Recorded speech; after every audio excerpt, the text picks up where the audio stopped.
વડોદરાના માંજલપુરમાં કાર્યાલયના ઉદ્ઘાટન પ્રસંગે ધારાસભ્ય યોગેશ પટેલનો આક્રમક સૂર, બહારના વ્યક્તિને ઉમેદવારી અપાશે તો સખત વિરોધ કરવાની ઉચ્ચારી ચીમકી। વડોદરાના મહાનગરમાં આગામી સ્થાનિક સ્વરાજ્યની ચૂંટણીઓ પૂર્વે રાજકીય માહોલ ગરમાઈ રહ્યો છે, જેમાં માંજલપુર વિધાનસભા ક્ષેત્રના ધારાસભ્ય યોગેશ પટેલ ફરી એકવાર આક્રમક મિજાજમાં જોવા મળ્યા છે।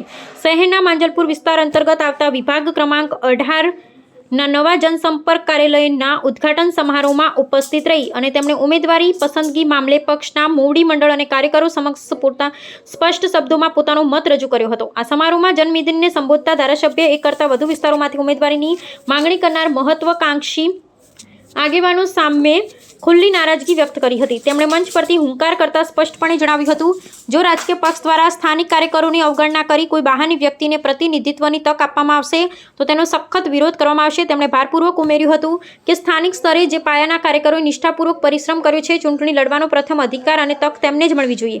જોકે પોતાની આક્રમક રજૂઆત બાદ તેમણે સંગઠનની શિસ્ત જાળવવાનો સંદેશ પણ આપ્યો હતો।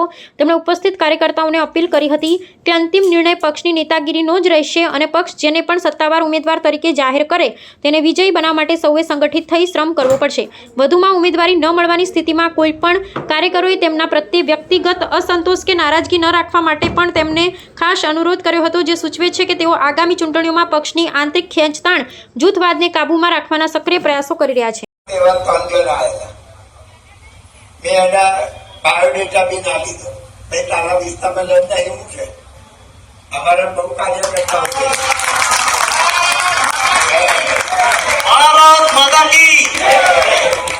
બહારથી કોઈ આવે તો લડવાનું હોય, આપણે બધા વિરોધ કરવાનો।